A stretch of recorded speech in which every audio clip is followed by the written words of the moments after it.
عندك كام رغيف من العيش الفينو بايتين ونشفوا وخلاص قررتي ان انت ترميهم؟ تعالي بدل ما ترميهم نعمل مع بعض وصفة النهاردة سهلة وسريعة وكمان موفرة، مكوناتها كلها في البيت. كمان لو الأولاد طلبوا منك حاجة حلوة ممكن تعمليها في دقايق.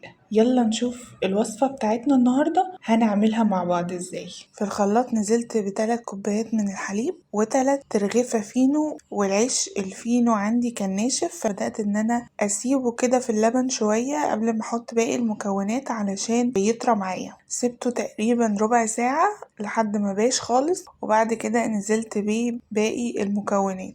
نزلت ب3 بيضات، وطبعا البيض في درجة حرارة الغرفة هو واللبن، كل المكونات في درجة حرارة الغرفة. 2 كيس من الفانيليا علشان زفارة البيض، ونص كوباية من السكر. هضرب بقى المكونات كلها في الخلاط لحد ما تدوب تماما. هسيب بقى الخليط على جنب وهروح اكرمل السكر. في طاسة هنزل بربع كوباية من السكر، وهنزل عليهم ب3 معالق كبار من المية. مش هكتر المية، انا عايزة يدوبك بس كده السكر يبقى مندي كده عشان بس السكر ما يكتلش معايا ويدوب معايا على النار، على نار هادية جدا.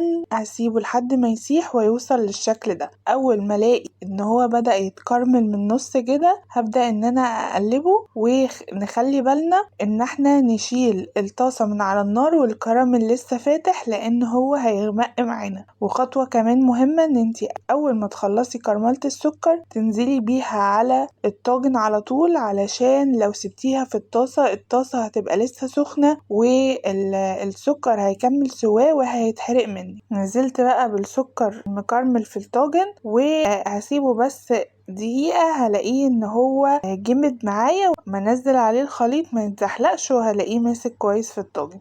لو انتي حابة كمان تعملي الخطوة دي قبل ما تضربي الخليط في الخلاط مفيش اي مشكلة. هعدي الخليط على مصفى علشان اي حاجة فايضة من العيش الفينو تنزل معايا في المصفى.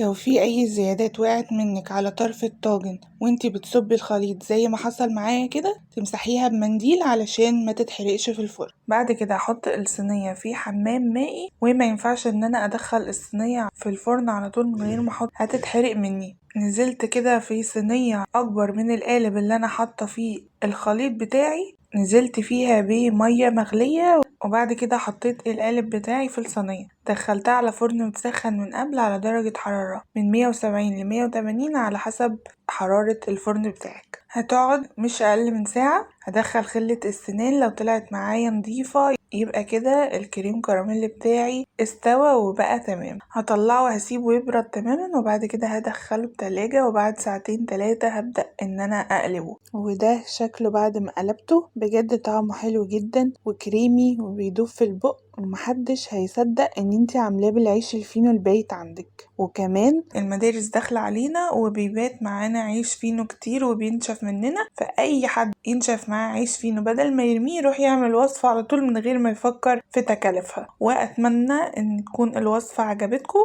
ما تنسوش اللايك والشير. كان معاكم إسراء، سلام.